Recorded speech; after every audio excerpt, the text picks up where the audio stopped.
Merci pour ce temps de présidence qui fait une suite heureuse, je trouve, par rapport à ce que nous avons vécu la semaine dernière et puis par rapport à ce que je voulais aussi partager avec vous. Alors, on ne s'est pas concerté avec Françoise. On a appris jeudi soir à l'étude biblique qu'il y aurait quelque chose sur la parabole du fils prodigue. Alors, on était tout oui pour t'entendre. Et voilà, merci Seigneur, parce qu'il conduit, il inspire les uns et les autres, et je pense que c'est aussi un bienfait pour l'Église. Voilà, je vous propose donc de lire ensemble un texte. Donc c'est la parabole, c'est pas la parabole du fils prodigue, mais c'est un texte qui peut aller dans ce sens, et pour moi qui est un peu la définition, ou en tout cas le cœur de l'Évangile qui nous parle de la consécration. C'est quoi être consacré, un peuple consacré, une église consacrée, un disciple consacré. Et je vous propose de lire dans la première épître de Paul aux Romains. On va lire au chapitre 12 et on va lire les 8 premiers versets. Je vous propose aussi un titre, Une vie chrétienne, transformée de l'intérieur pour servir Dieu. On a parlé beaucoup d'engagement la semaine dernière, nos jeunes en ont fait part et on bénit le Seigneur pour cela. On veut aussi les accompagner pour qu'ils puissent trouver leur route et leur chemin dans l'Église et hors de l'Église. Mais l'engagement touche finalement tout le peuple de Dieu, toute l'Église, et nous voulons être attentifs ce matin à ces textes que nous avons dans le Nouveau Testament. Je vous propose donc de faire la lecture. Romains 12, versets 1 à 8. Je vous exhorte donc, frères, par les compassions de Dieu, à offrir vos corps comme un sacrifice vivant, saint, agréable à Dieu, ce qui sera de votre part un culte raisonnable. Ne vous conformez pas au monde présent, mais soyez transformés par le renouvellement de l'intelligence, afin que vous discerniez quelle est la volonté de Dieu qui est bonne, agréable et parfaite. Par la grâce qui m'a été donnée, je dis à chacun d'entre vous de ne pas avoir de prétentions excessives et déraisonnables, mais d'être assez raisonnable pour avoir de la modération, chacun selon la mesure de foi que Dieu lui a départie. En effet, comme nous avons plusieurs membres dans un seul corps et que tous les membres n'ont pas la même fonction, ainsi, nous qui sommes plusieurs, nous formons un seul corps en Christ, et nous sommes tous membres les uns des autres. Mais nous avons des dons différents selon la grâce qui nous a été accordée. Si c'est la prophétie, que ce soit en accord avec la foi. Si c'est le don de diaconat, que ce soit dans un esprit de service. Que celui qui enseigne ou s'attache à l'enseignement. Celui qui exhorte à l'exhortation. Que celui qui donne le fasse avec simplicité. Celui qui préside avec empressement, celui qui exerce la miséricorde avec joie. Jusqu'ici pour notre lecture. Voilà une première partie qui va nous permettre de comprendre un peu ce texte et puis de l'expliquer, les fondements de la vie chrétienne. Il est question de sacrifice vivant. Un sacrifice, c'est mort. On tue et puis on présente quelque chose, on présente l'offrande. Ici, on nous parle d'un sacrifice vivant. Après avoir annoncé le salut par grâce et la doctrine de la justification par la foi que Paul a traité précédemment, eh bien, il va maintenant aborder la question ou les questions d'ordre d'éthique. Et on est ici dans le début de notre chapitre 12. Et du coup, on ne peut pas donner place, quand on lit ce texte, au laxisme dans notre vie ou dans notre conduite. Nous sommes sauvés pour servir. Notre vie chrétienne doit alors être vécue dans sa relation avec Dieu, avec elle-même et avec les autres. Je vous exhorte donc, frères, et j'ai rajouté sœurs, puisque voilà, c'est l'ensemble. Je vous exhorte donc, frères, je vous encourage. Paul exhorte les chrétiens à vivre d'une manière qui tienne compte de ce que Dieu a fait pour eux. Et ça a été rappelé tout à l'heure, au travers de la parabole du fils prodigue, comment le père a aimé durant l'attente et puis pour le retour, pendant le retour aussi. Voilà, donc de tenir compte de ce que Dieu a fait pour eux. Et de ce fait, il sollicite notre volonté, car Dieu nous invite à faire un choix sur notre manière de vivre. Je vous encourage. Puis ensuite, il ira un peu plus loin en disant « par les compassions de Dieu ».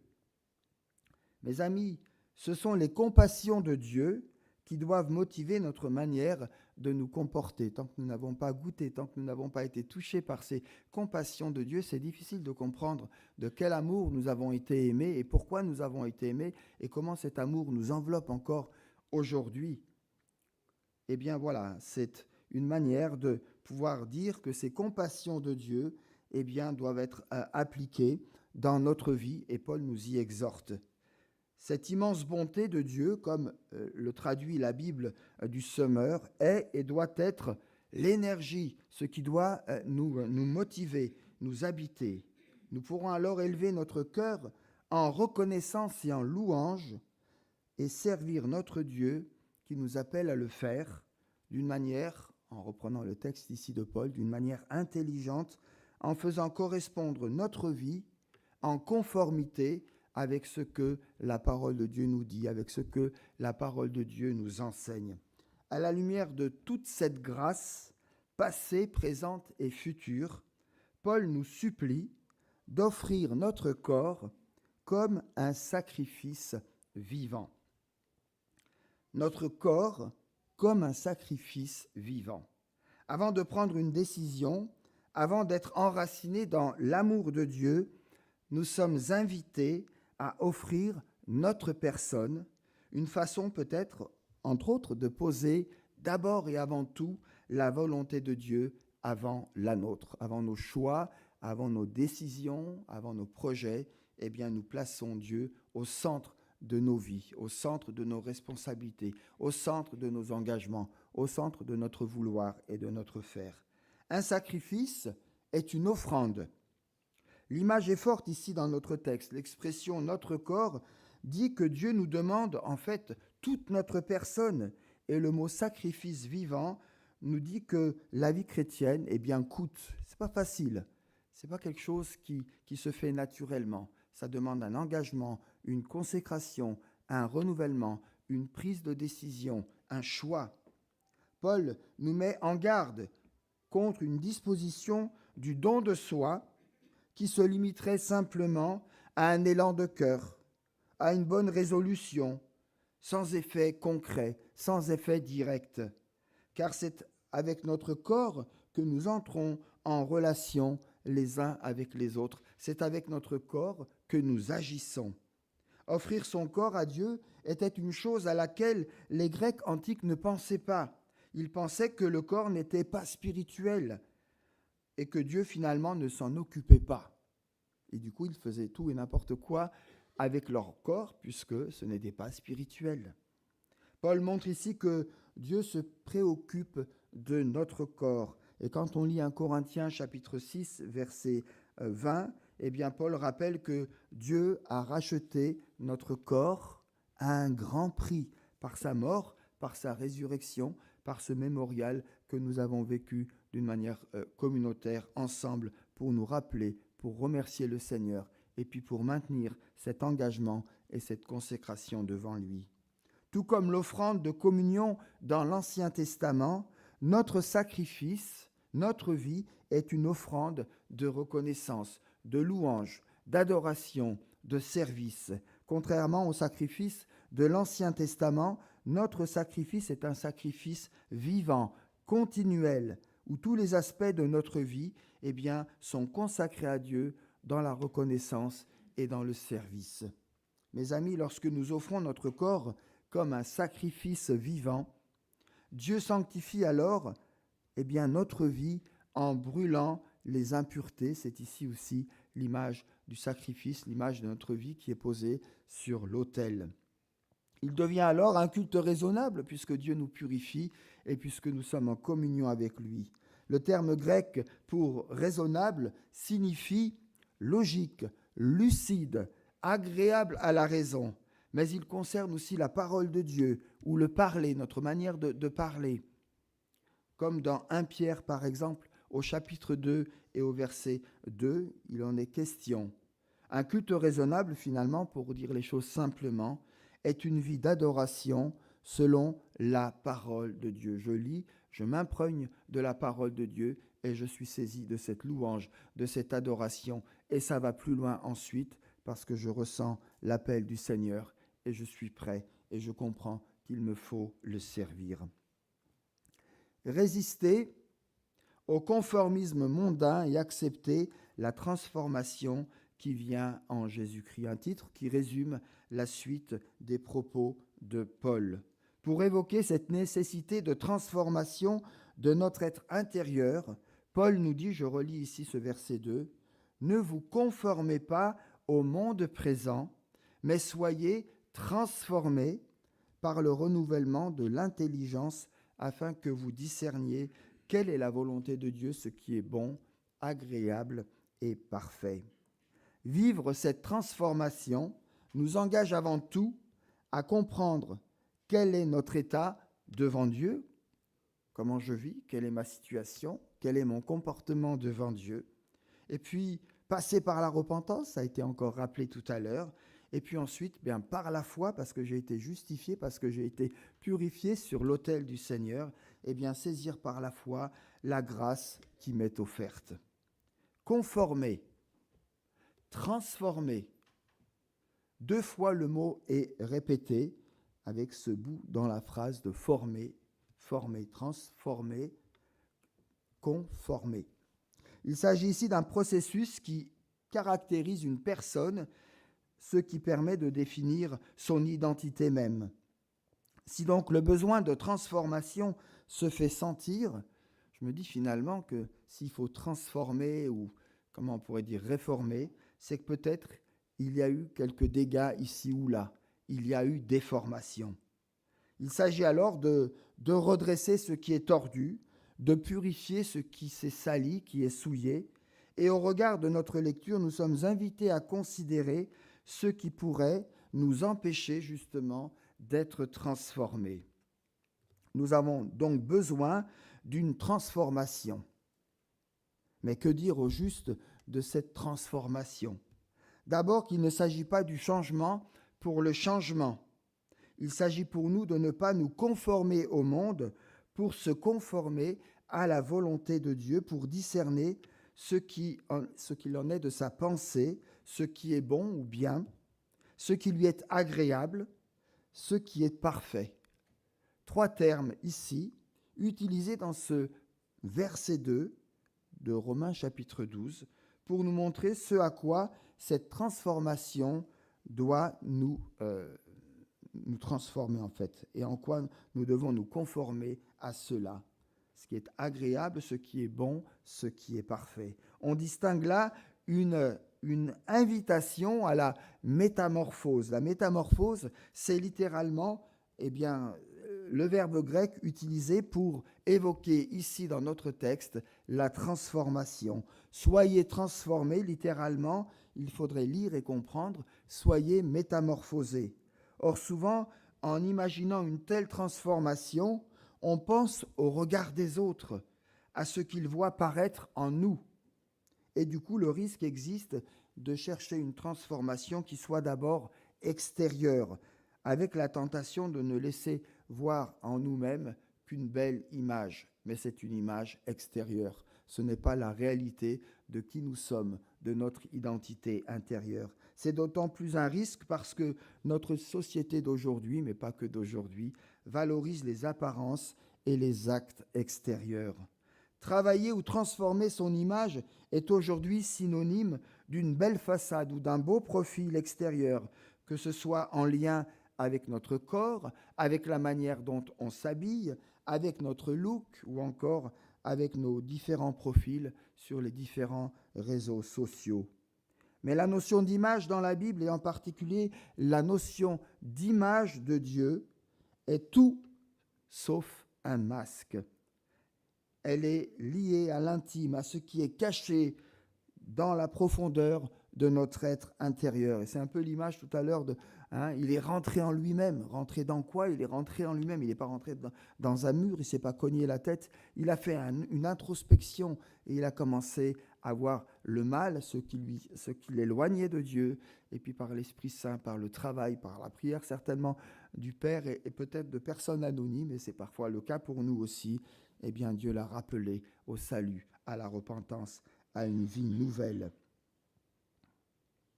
L'apôtre, donc, nous lance une exhortation, soyez transformés. Cette formule a d'un point de vue grammatical au moins 4 caractéristiques à ne pas négliger. C'est donc ce mot, soyez transformés, en grec, eh bien, nous donne 4 modes d'explication sur cette phrase, sur ce mot. D'abord, soyez transformés, c'est un impératif. En d'autres termes, aux yeux de Dieu, notre transformation n'est pas une option, mais quelque chose de nécessaire, quelque chose d'important. Ensuite, c'est un impératif présent dans l'original grec, ce qui implique que ce n'est pas une action ponctuelle, mais véritablement une action qui se continue. C'est aussi, et on le distingue, c'est un impératif aoriste de l'impératif présent par rapport à l'impératif présent. Le premier sert à évoquer une action spécifique à un moment donné, alors que le dernier sous-entend une action qui dure, l'impératif présent. Ainsi, puisque c'est celui-ci qui est utilisé dans notre texte, on n'est donc pas transformé à un moment ponctuel, une fois pour toutes. Voilà, j'ai été transformé et puis je me repose sur cette transformation, mais c'est un processus continuel, un processus qui est appelé à perdurer. Une juste traduction serait peut-être probablement de dire « Soyez continuellement en train d'être transformés ». Soyez continuellement en train d'être transformés. Soyez transformés, c'est aussi un impératif pluriel. Lorsque nous parlons de vie spirituelle, nous pensons spontanément à notre relation personnelle avec Dieu. Mais il est aussi important de ne pas oublier la dimension communautaire, collective, l'importance du groupe. Ce n'est pas pour rien que l'Église existe, puisque la communauté est un des canaux que le Seigneur utilise pour nous transformer, pour nous changer, pour nous purifier. Enfin, ce terme « soyez transformés », c'est aussi un impératif passif.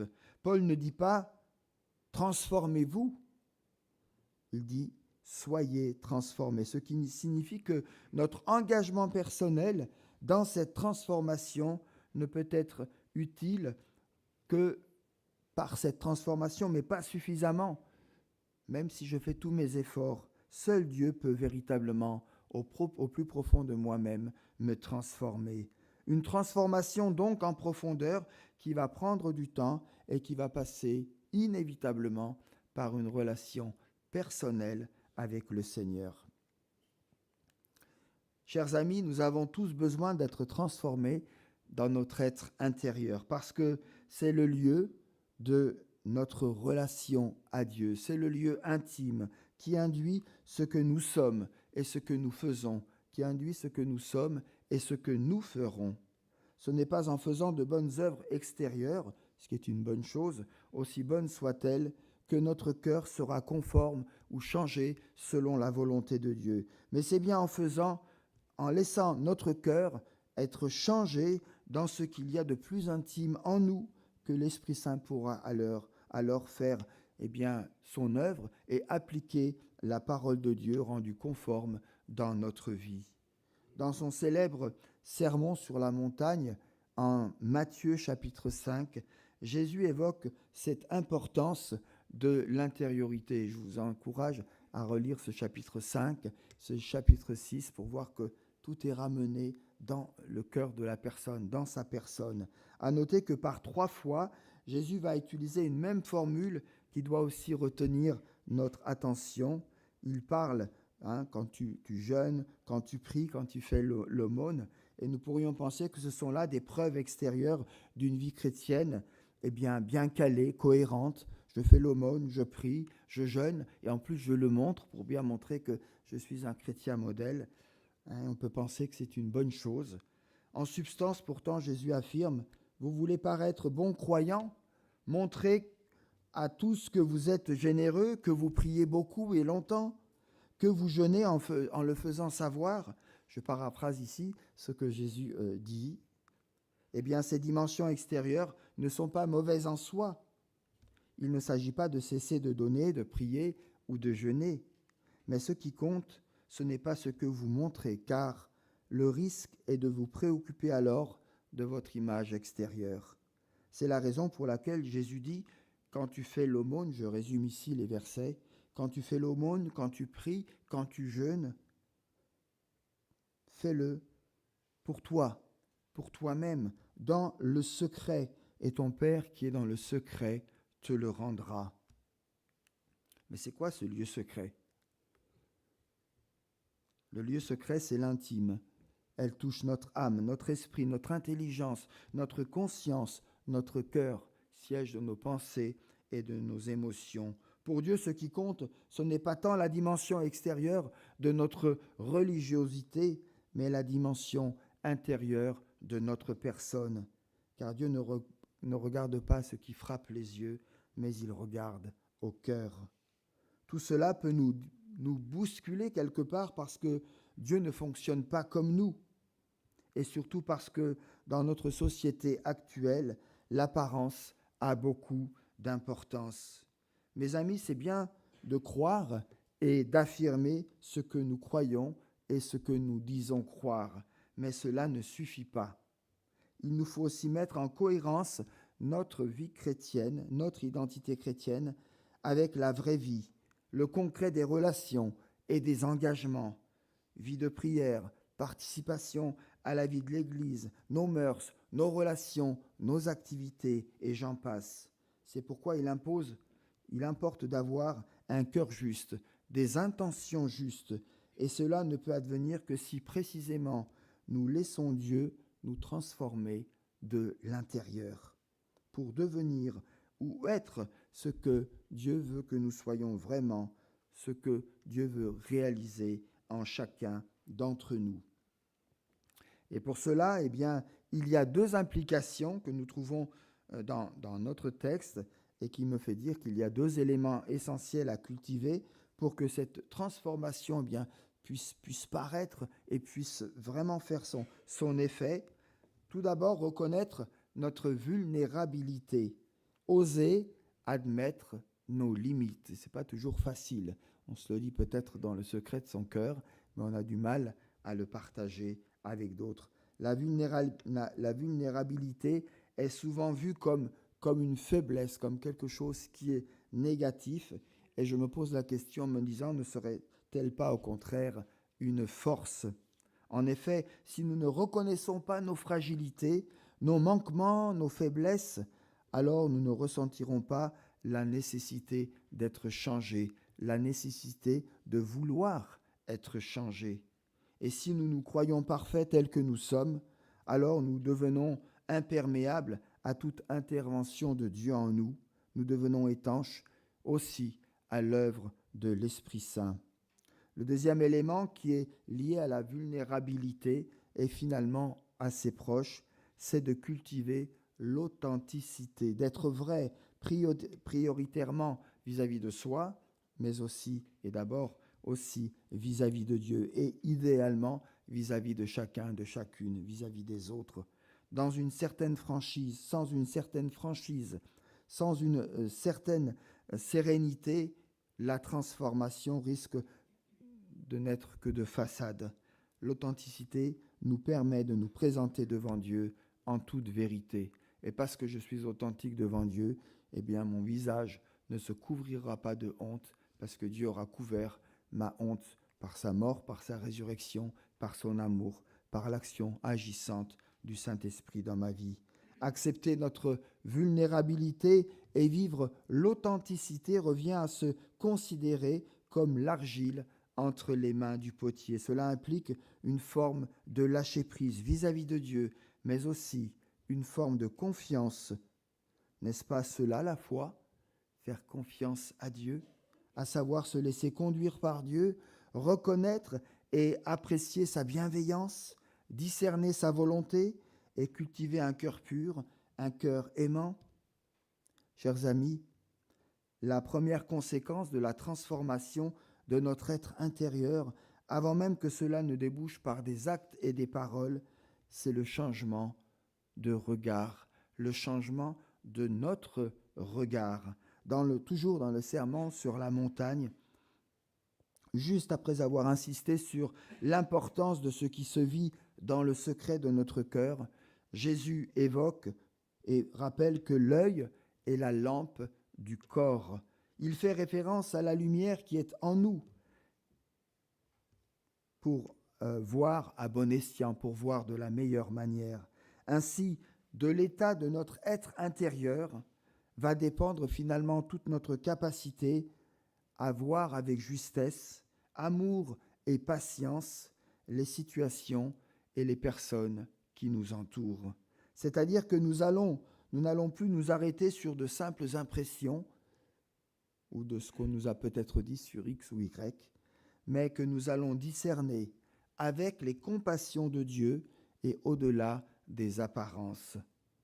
C'est ici pour nous des encouragements, des conseils pour aller de l'avant et pour vivre mieux ensemble et mieux exister aussi soi-même.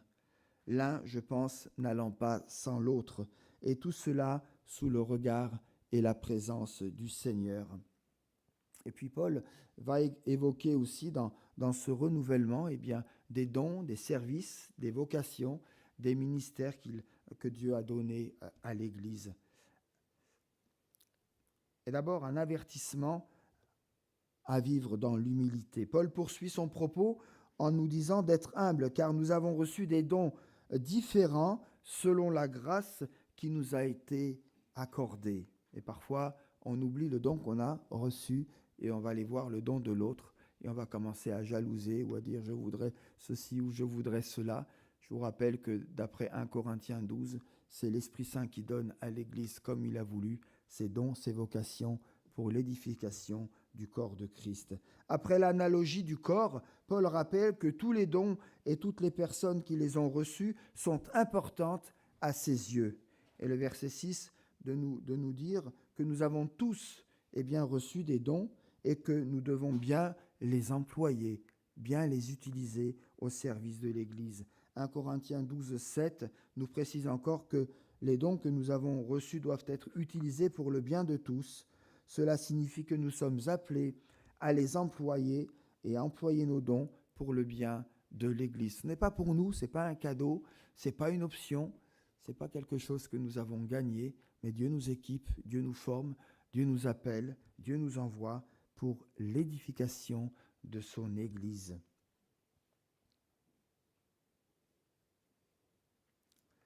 L'exercice des dons selon la grâce, Paul ici en substance en évoque 7, juste ici dans son chapitre 12, en donnant un petit mot, mais sans préciser davantage. Et j'aimerais ici en survol redire ce qu'on peut comprendre de ces dons que Paul évoque ici.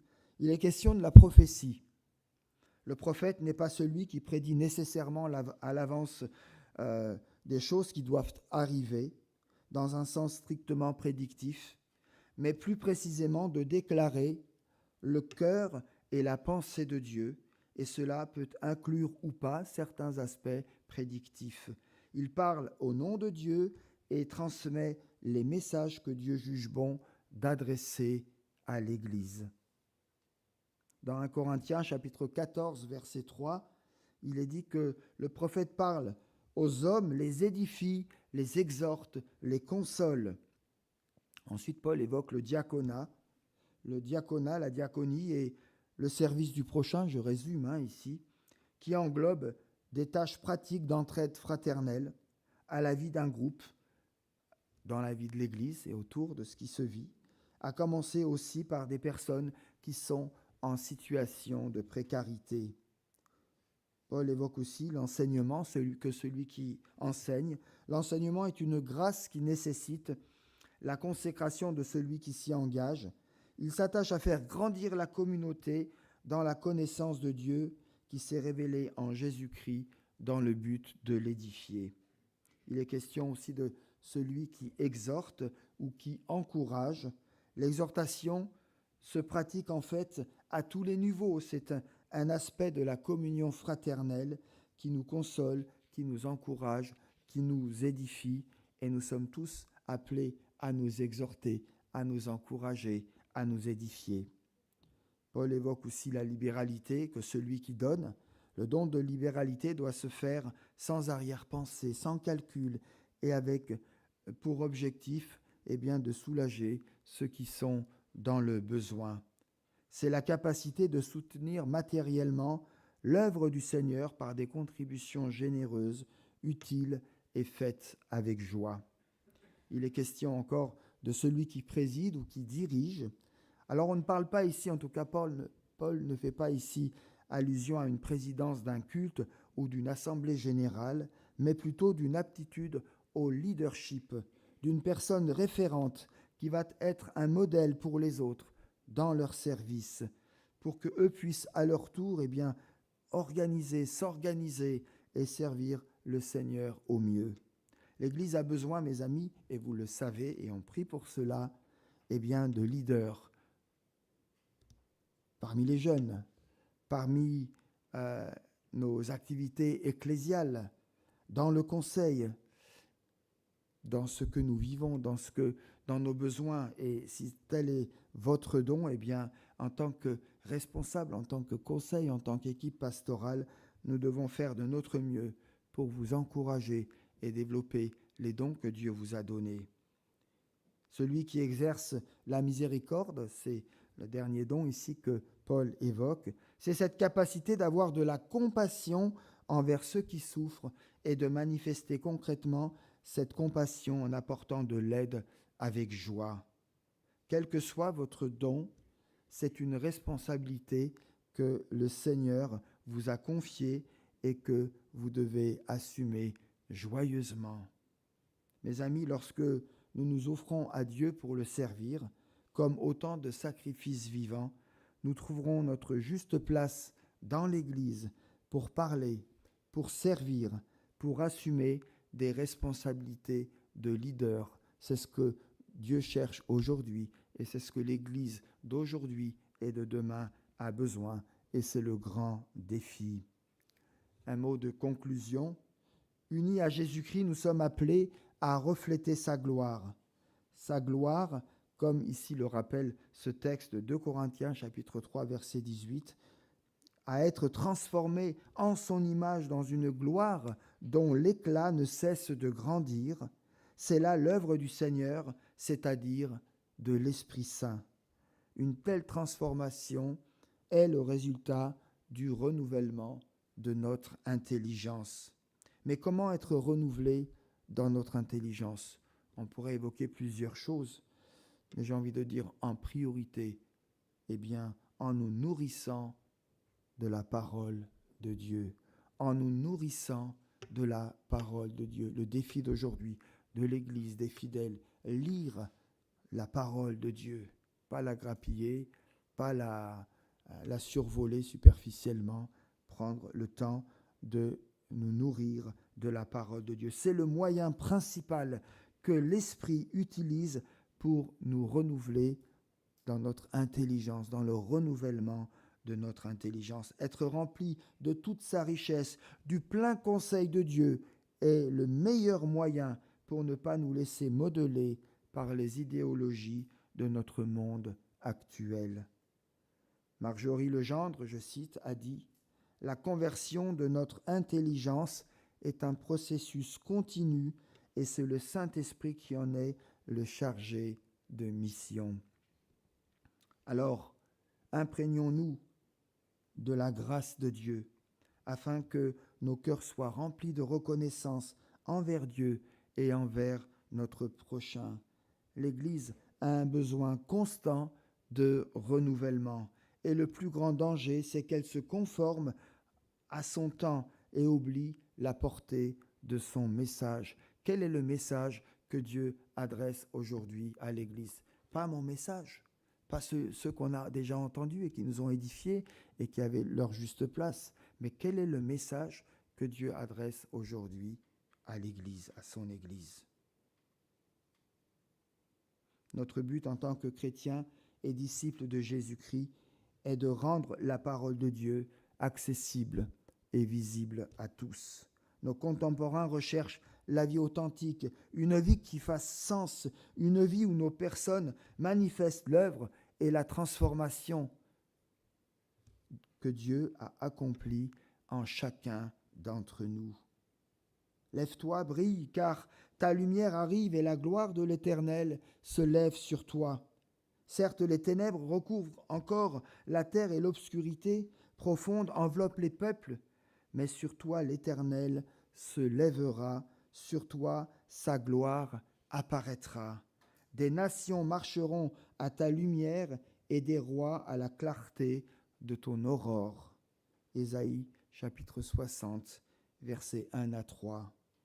Comme jadis pour Jérusalem, qui a été appelée à se lever et à resplendir de mille feux au milieu des nations pour être témoin de la grâce et de la puissance de Dieu, c'est à notre tour, mes amis, de nous mettre debout et de briller pour le Seigneur jusqu'à ce qu'il revienne. Que Dieu nous bénisse dans notre renouvellement, dans notre intelligence, dans notre être intérieur, qu'il nous donne de l'amour et de la compassion pour que nous puissions le servir dans ce qui est bon, dans ce qui est agréable et dans ce qui est parfait. Amen.